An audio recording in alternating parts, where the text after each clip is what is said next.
Hi, I'm Derrick Jensen. This is Resistance Radio on the Progressive Radio Network. My guest today is Lakeman.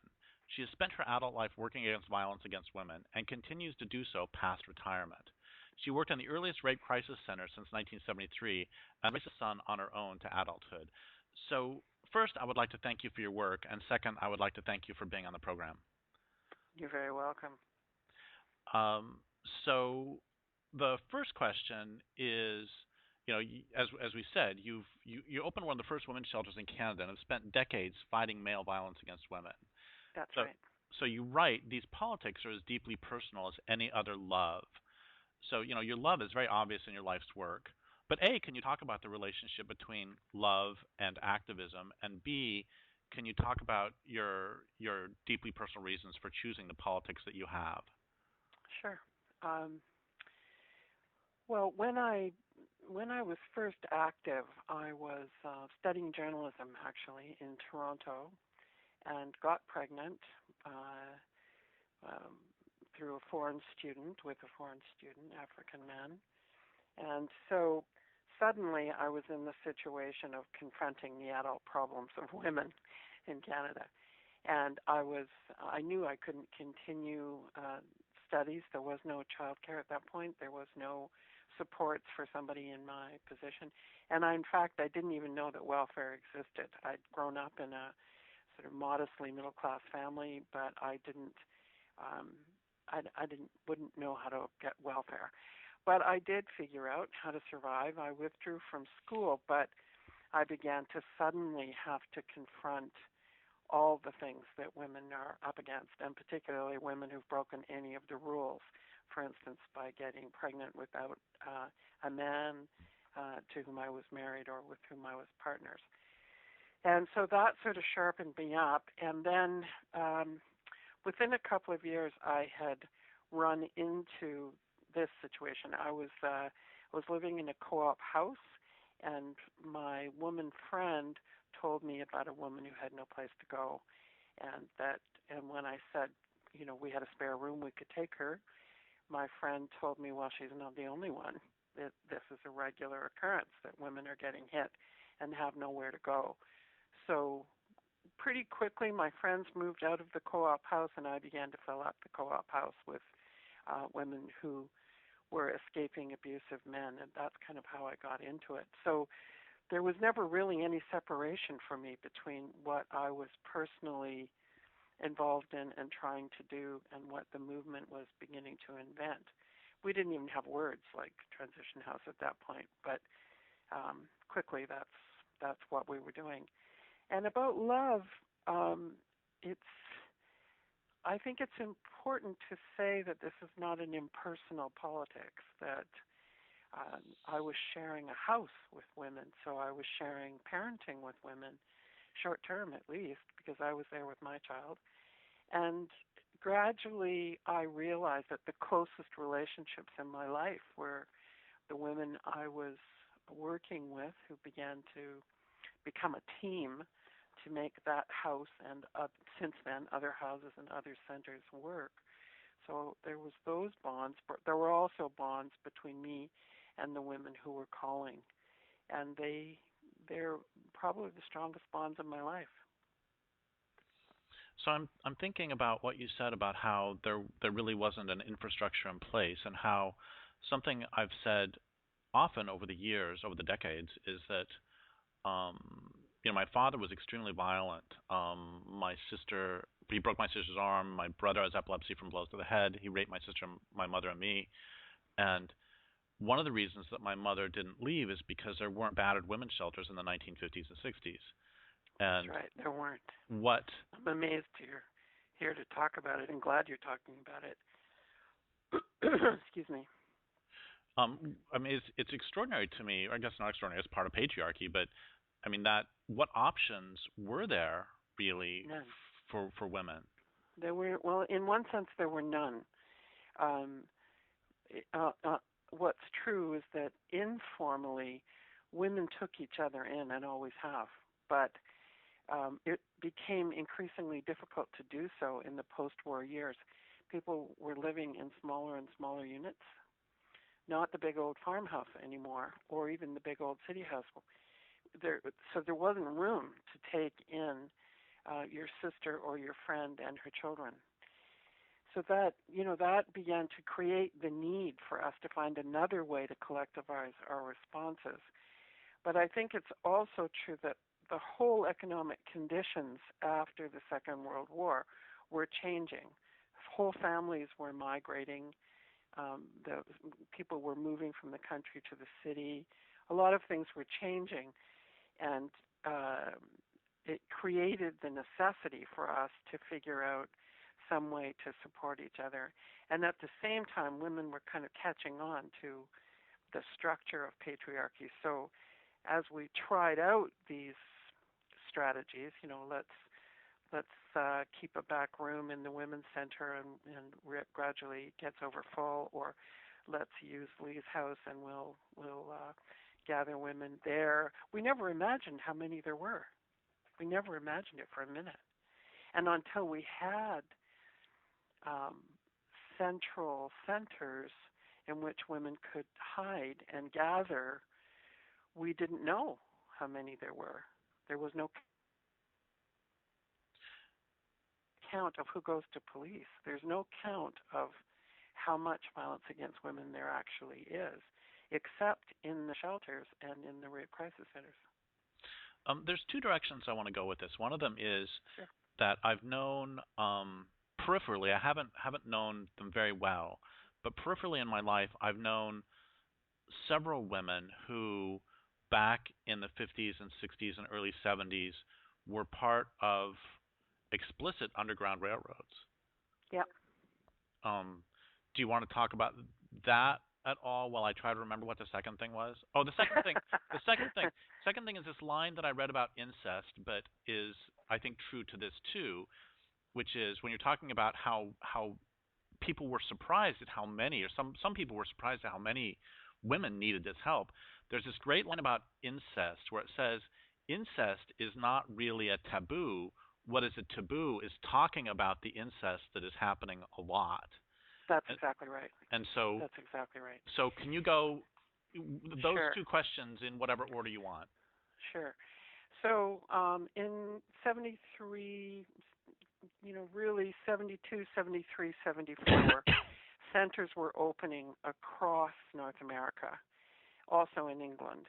And that's when we begin to actually see how much violence there is, ranging from how much rape there is and sexual harassment to how much wife battering and incest there is going on.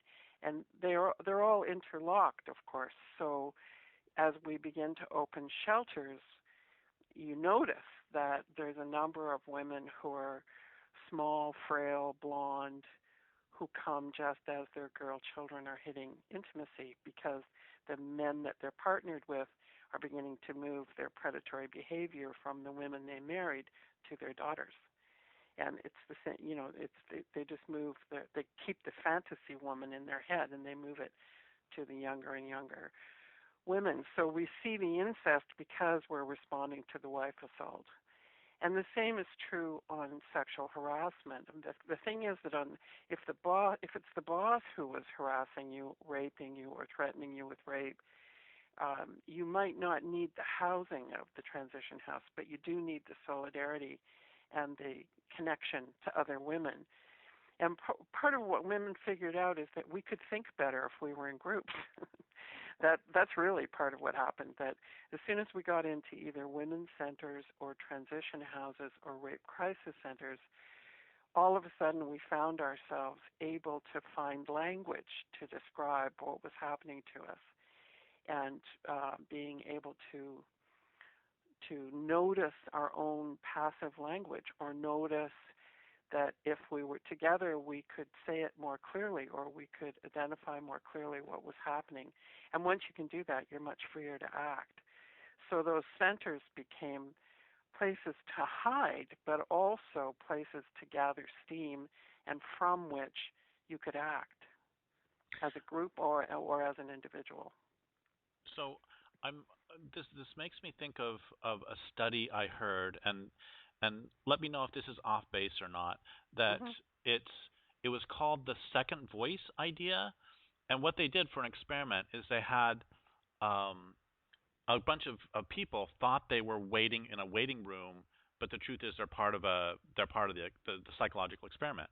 And then you have one person walk in and say something really racist or really sexist, and then you see how the people in the room respond. And what they found, and then you had one other person who was a plant, and the other person who was a plant, if the person validated that racism or sexism, they found everybody else in the room was like, oh, well, then it must be okay.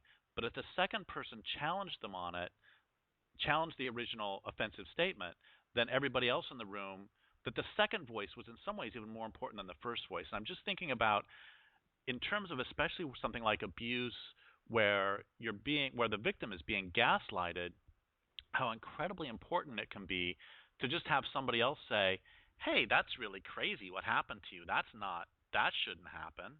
That's very close to how we describe the role of a feminist within the service.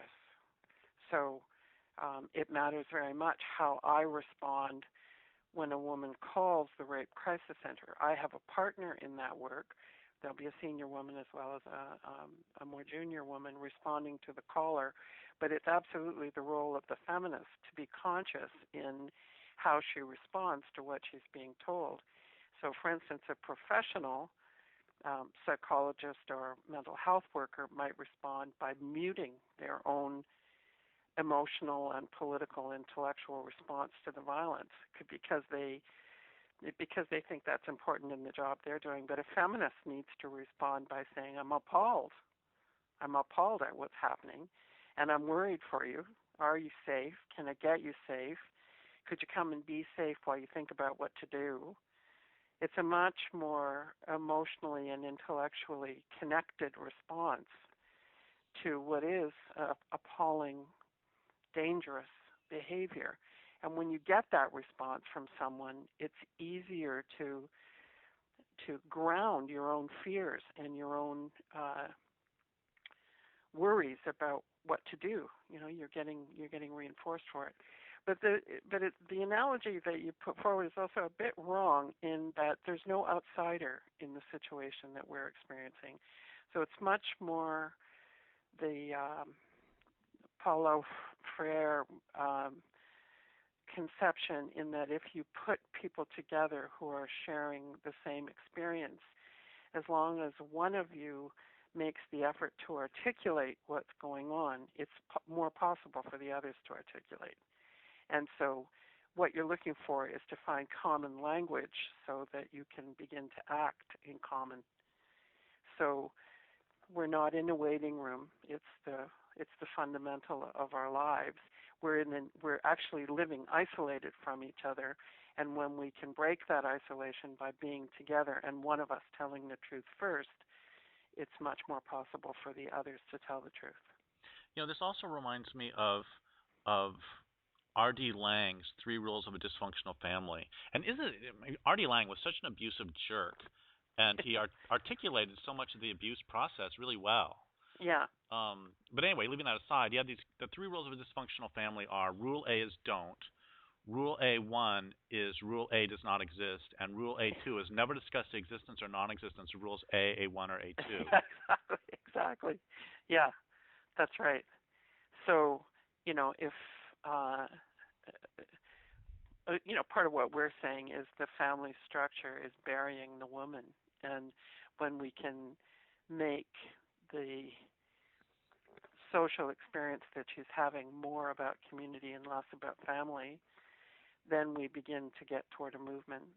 So once she's gathered up with other women, although her children are there and, nothing fundamentally has changed, but she does now have the beginning of a group experience in which she's not being abused. It's amazing watching children around a dinner table, for instance, in a transition house. They nearly, if they've had a father, like it sounds like you experienced, kids come to the table ready for trouble.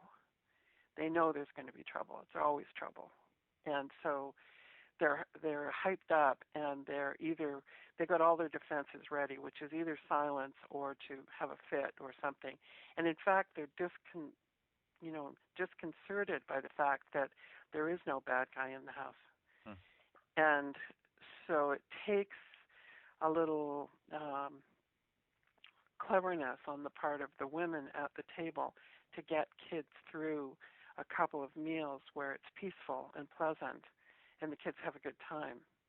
And then they're really invested in staying in the house and being there.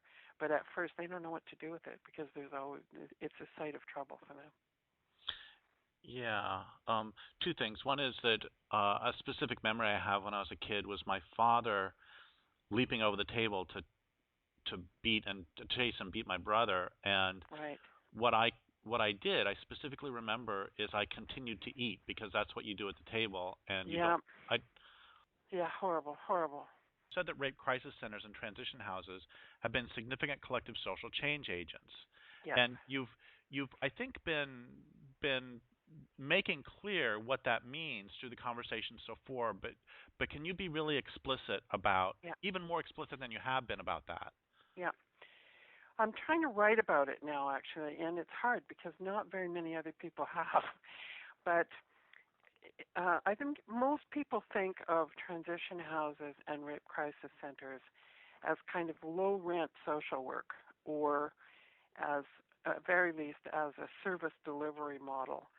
And I don't think about them that way. And what I'm talking about when I say social change is that it's on multiple levels. First of all, I think that for the women who call us, they know very well when they're calling a feminist center. I mean, in some places that's not what they get anymore when they call for a transition house or a rape crisis center.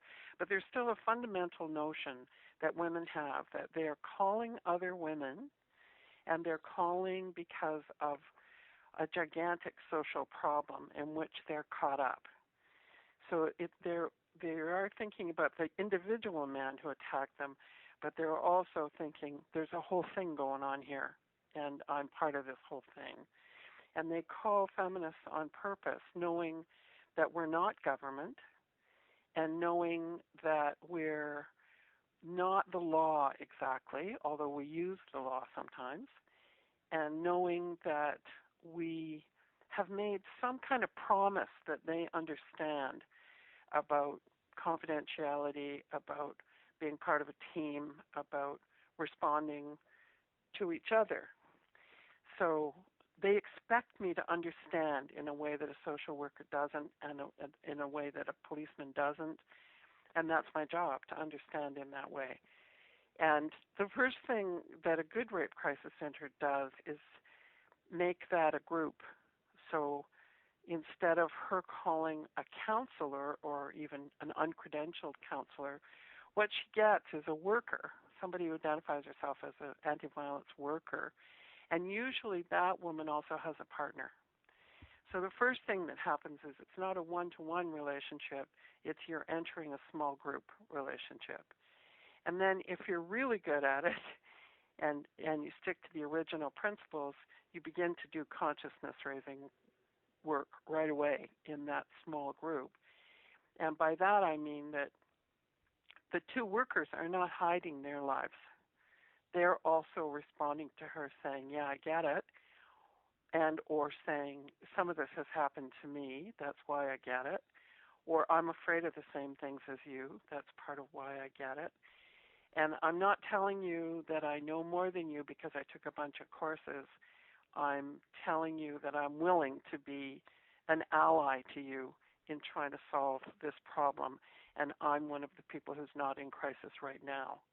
And that's a completely different relationship than a professional relationship. And so from there on, we're kind of on a journey together of, in the best possible circumstances, that woman goes from being isolated, victimized, to being much more connected and much more willing to be of assistance to other women. And that's the journey that we want to have happen. So the best centers are full of women who called as callers and who go on to be significant players in the resistance to male violence against women around the world. It doesn't mean that every woman has been completely brutalized or that every caller becomes a full-time activist, but in some way that's the relationship that's going on. And then that affects everything from how we do advocacy to what kind of social change we're fighting for to what our alliances are like organization to organization.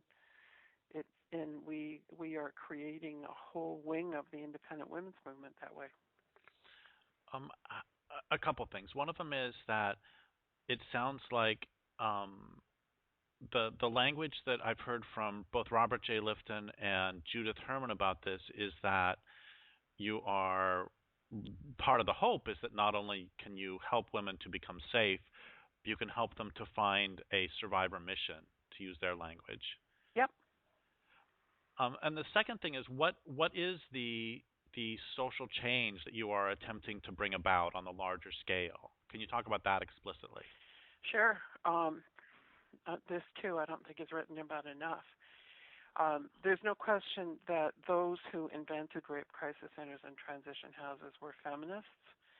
In those days, they would have said women's liberation. I would have said women's liberation, by which I meant that it was a self-organized movement of women who saw themselves as trying to change all the structures of the world, trying to get rid of the class oppression of women as well as the race oppression of women, and knowing that that would affect everybody's race oppression. It affects men as well, but our fundamental place to stand was among women, and the force that we were gathering was the force of women to resist those powers, and that we just had picked a particular place to stand in that overall transformation.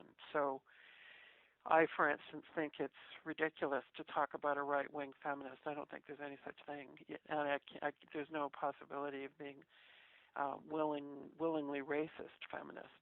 I mean, obviously, feminists make class and race mistakes, and we make sex mistakes too. But to be a practicing feminist means that you're working for all the women of the world, and the majority of the women of the world are poor and brown.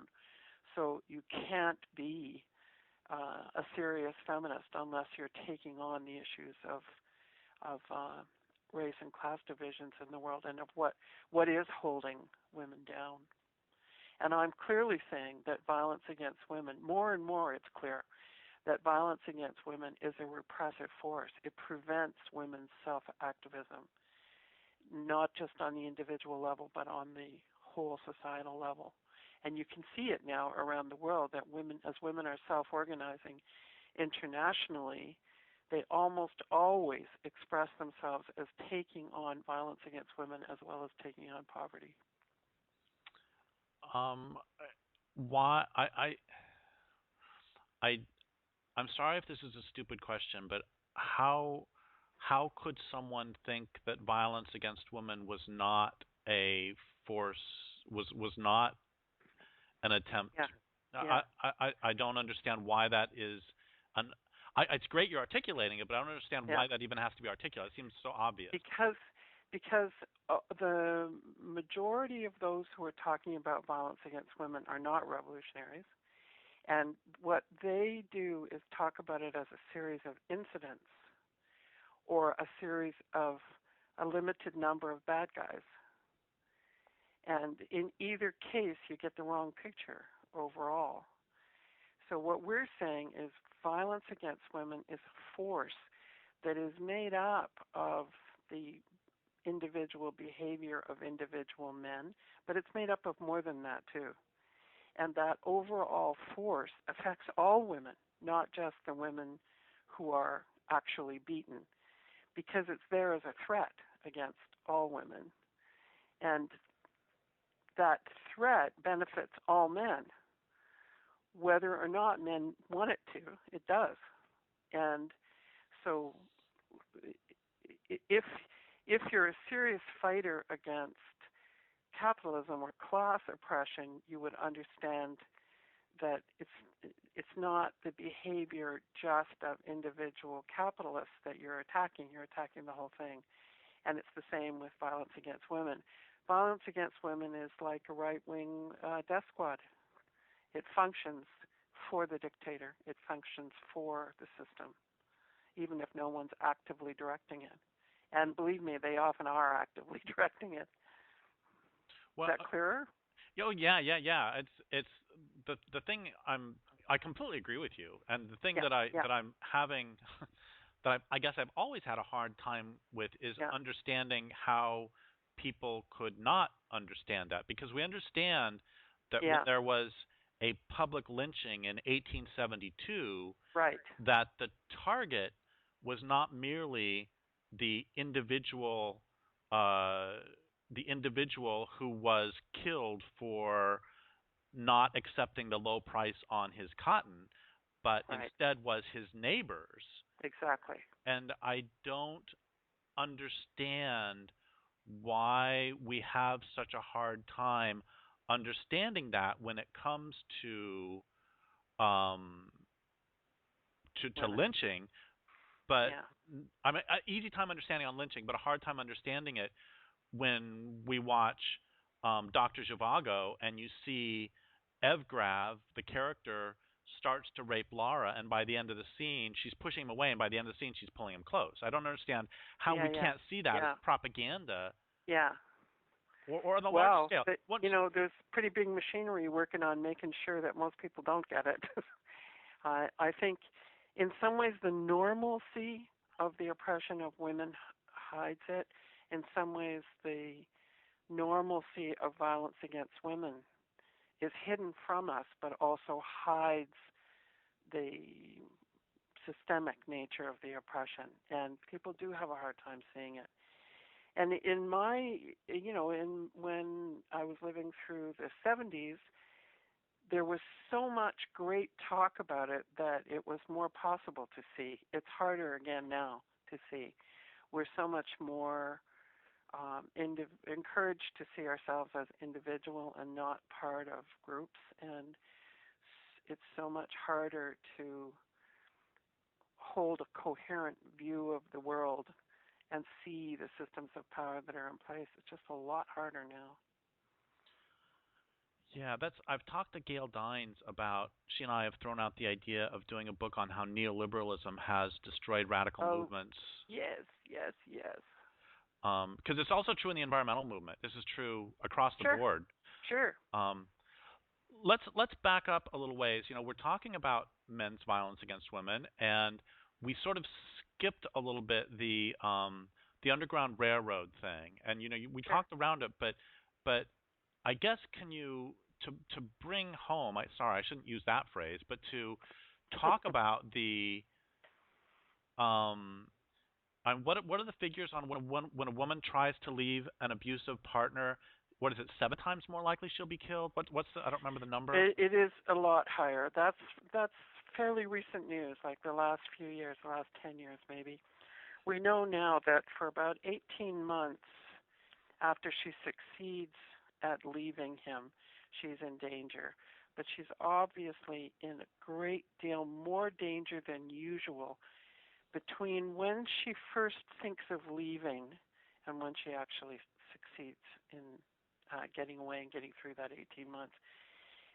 Because, couples are close, and once he perceives that she might leave, that her usual being caught in the cycle has come apart, and she's beginning to actually make moves toward actually leaving, then he's really threatened, and then the danger goes up. But we've known for a while that the likelihood of a beating goes up as soon as she begins to be in a better relationship to change. Like if she gets a bit of a university degree and begins to complete the course, then the danger goes up. If she gets pregnant and is more vulnerable to him, then the violence goes up. So we know that, when you disturb the relationship, whatever it is, that temporarily the danger goes up. And then, obviously it goes way down once you get away from him. So, but you got to get through that danger period. And so we have to be very, very careful once women begin to contact us saying that they want to leave. Then we want to, accompany her as closely as we can until she actually gets out. What um Underground Railway. I guess what I want to say about that is that a lot of people romanticized what we were doing. There absolutely was an underground railway, and in some way there still is. But there was long before anybody called it that, too.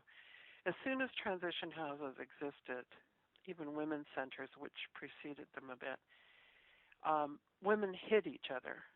And, that is the Underground Railway. And it's just that if you say Underground Railway, it implies that we were passing women from one house to another. And we did that, but nobody really talked about it that way. We just did it. And it was common in the most conservative of houses. It was common to have a pot of money that nobody knew about, or a church you knew you could go to, or a richer person that you knew you could go to for a bus ticket or a plane ticket to move women on who needed to move on quickly out of one constituency into another.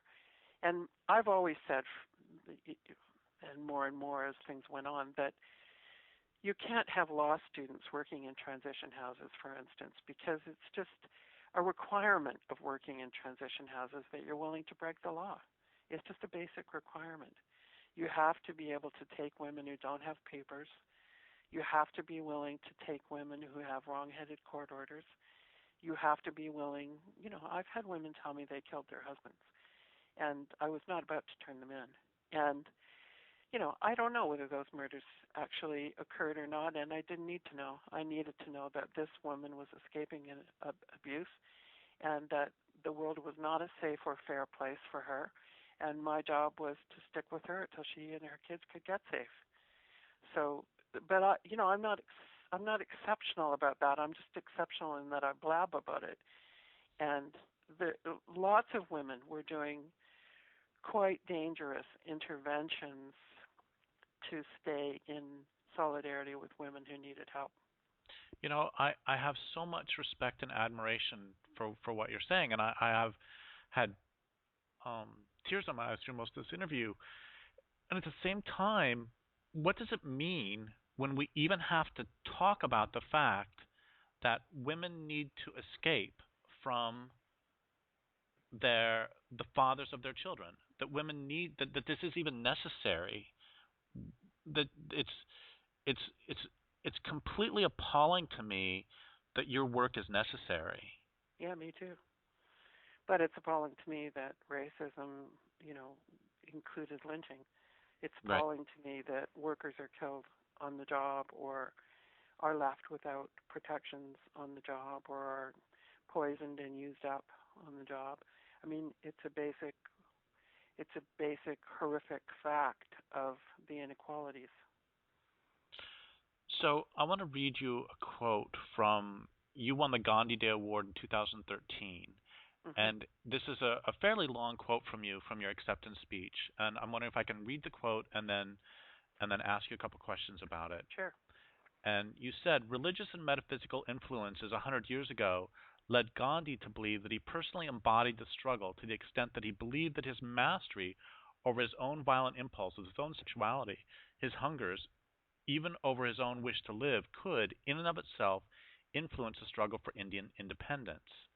Which sounds very neoliberal to me, by the way. Yeah.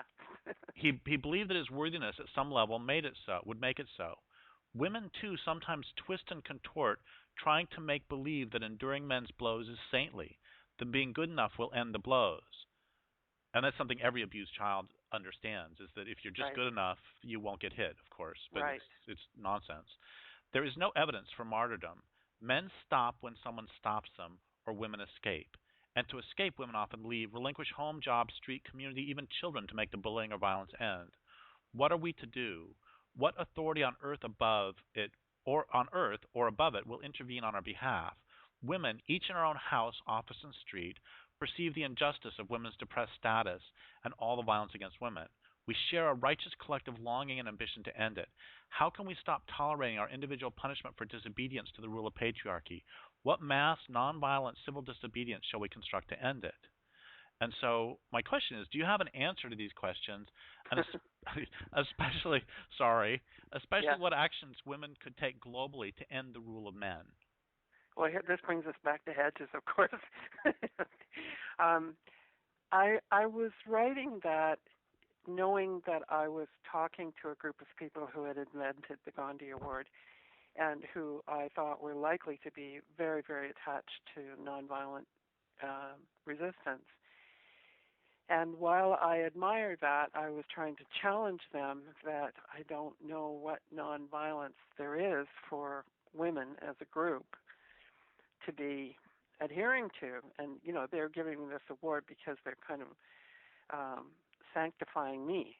And I wanted to say, don't over rely on that. I mean, I live somewhere between my admiration for that nonviolence and my attachment to Dworkin, who says, get between him and her. And if you have to do that with a gun, do it. So like there are moments where I remember very well one of the first women I worked with who she had 4 children and she was barely 20.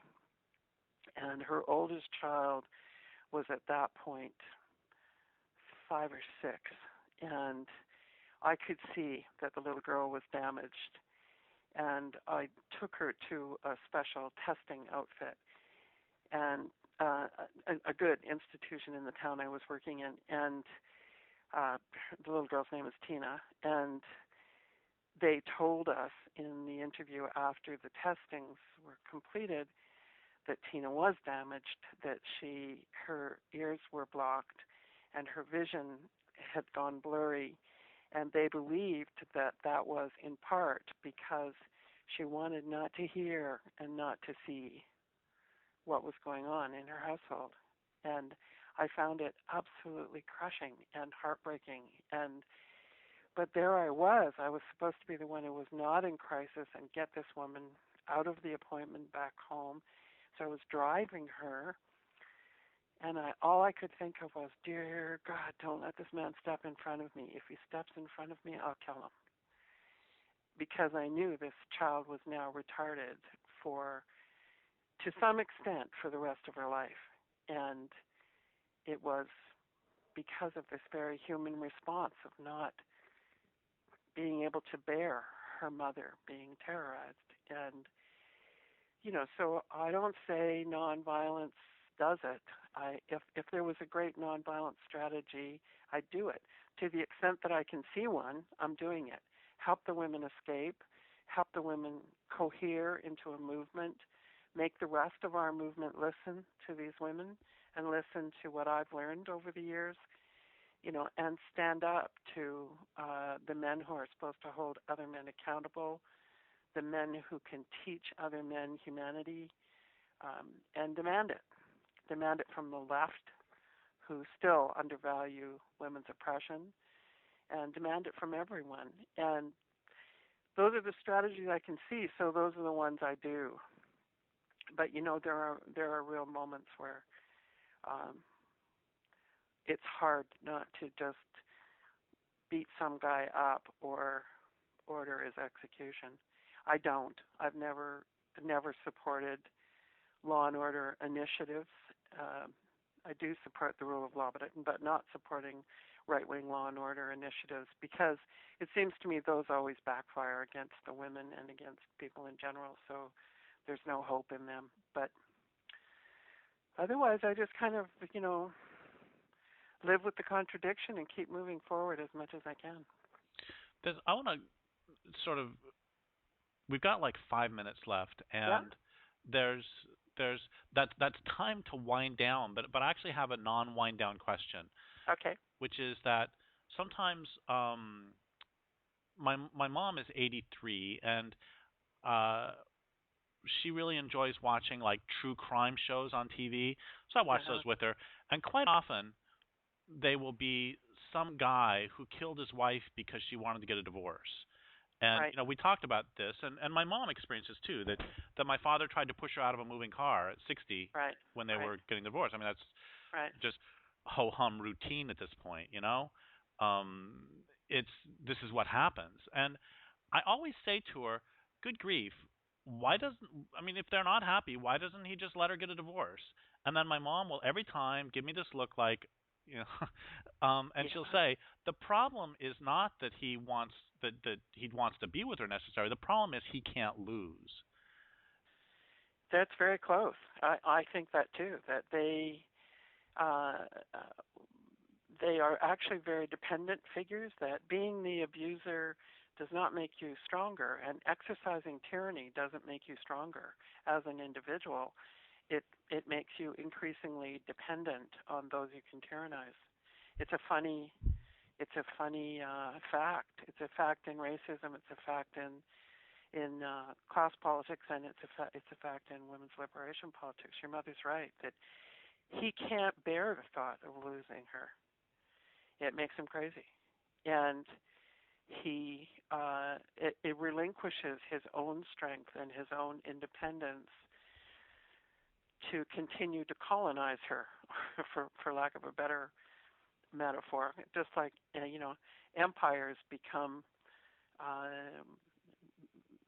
become fragile and endangered places because imperialism makes it so. And when men treat women the way they do as colonized, slave-like um, characters, the men themselves lose personal integrity. They lose their strength.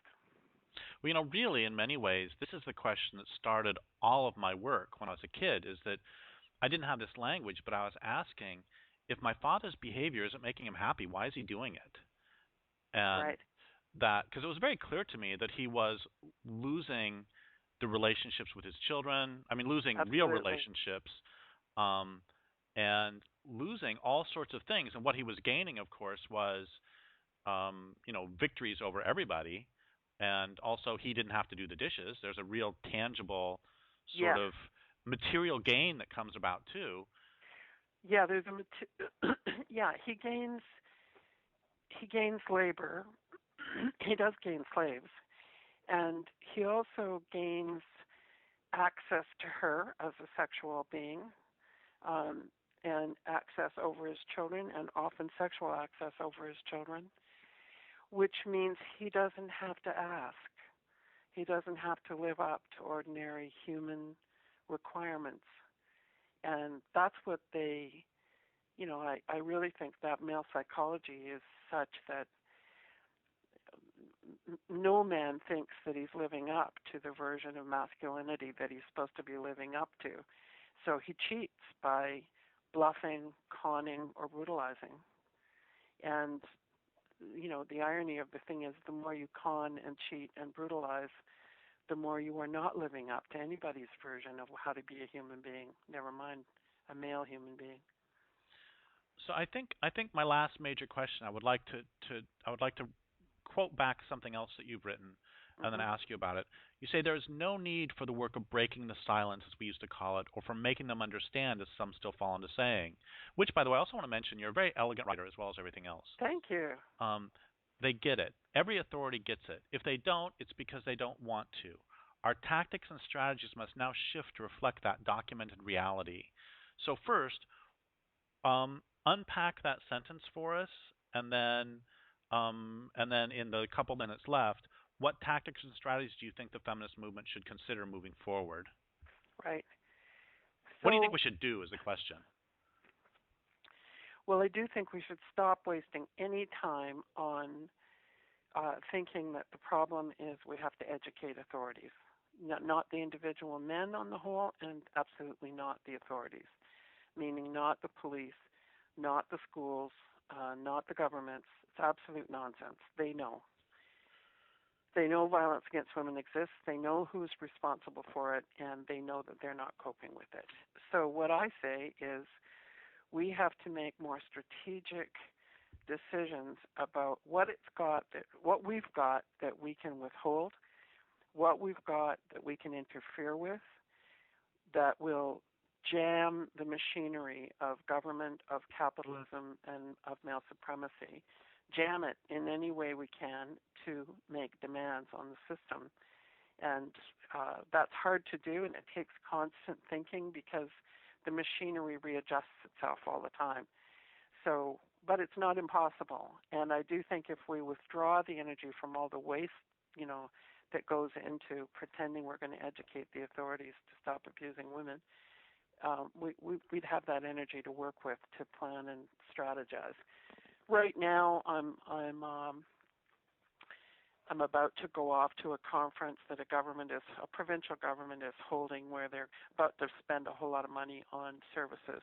And I know that they're doing that because there's been some very shocking cases in that province recently, and people are in an uproar about it, which is great. We need to stir up the uproar and stop being so satisfied that they're giving us services, because what they're giving us for services won't change a thing. And on the other hand, if we're in charge of those services, we need to make sure that they function the way I was describing earlier as feminist services. So they are gathering and honing women's anger and helping us each direct ourselves to change, making change. So if I guess my last question, or two questions. One of them is, what do you want listeners to this, especially women, to take away that if you could like plant one seed inside every woman who listens to the interview, what would it be?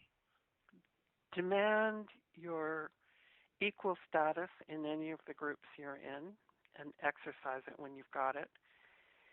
But also, you should be part of an independent women's group. Whether you're an activist on the left, an environmental activist, an anti-racist activist, need to have part of your loyalty attached to an independent women's movement, because we need those independent groups to press the anti-capitalist groups and to press the environmental groups and to press the anti-racist groups to keep them sharp on women. And at the same time, within our women's groups, we need to be very sharp on making sure that we're not cooperating with capitalism or with racism, imperialism. We have to be very sharp about that. And that doesn't mean just let brown people in your group. It means we have to actually strategically think and move. For instance, we should not be accepting money from large capitalist corporations thinking that some are going to give us the money to work against male supremacy. It just doesn't work like that. We're just sabotaging ourselves. The last part of this may make my last question moot, but I'm going to try it anyway, which is that let's pretend that suddenly you became the queen of all things stopping men's violence against women. Yeah. And you could institute policies, but you can't like stop patriarchy tomorrow. So the system still stands. What policy things would you try to implement in the meantime that would dramatically help women and move us toward ending patriarchy? Well, at the moment, with the help of thinkers in other centers, we have some things we're working on. We know that guaranteed livable income is a strategy that we need to consider. That's a policy of every government having an obligation to see to it that people have a basic amount of money from which they can pay their rent and buy their food without being producers in the capitalist system. So that's entirely doable. I can't give you a short version. You have to read and think about that, but I think that's one great strategy. I think we do have to keep a system of democratic governance at the moment, or get one, and that we absolutely need criminal law. That's one of the debates that's going on. I believe we need criminal law. I believe that we we can't leave every woman on her own against every man. That we, until we can organize as communities to hold men accountable, we need the rule of law. So that's throws a wrench in a lot of people's systems, but I do believe that. So that's another thing. I do work on holding the police accountable for carrying out the laws on violence against women, and try to prevent the government from kicking violence against women out of the courts and out of the policing systems, which is what they're trying to do. And I think in the States it might be important to have the ERA. In Canada we do have a charter. It hasn't worked 100% for us, hasn't even worked 90% for us. But it has helped develop the idea that equal citizenship, if there's going to be citizenship, we need it to be equal for women, and we need ways of thinking about that. So those two national law things are important. In the States, you've got a problem in that all the violence against women money is coming through the criminal justice system. That's a big problem. You need to have money going to the independent women's movement, and that can't be accountable to the criminal justice system. It has to be accountable to fundamental rights, either a human rights approach or an ERA approach or something like that, that keeps the conversation going. You know, when is the rule of law useful and when is law and order a big danger? Is that helpful? Oh, it's all great. It's all great. And unfortunately, we're out of time, and I would like to thank you for being on the program. I would like to thank listeners for listening. My guest today has been Lee Lakeman. This is Derrick Jensen for Resistance Radio on the Progressive Radio Network. Thanks very much. I enjoyed it.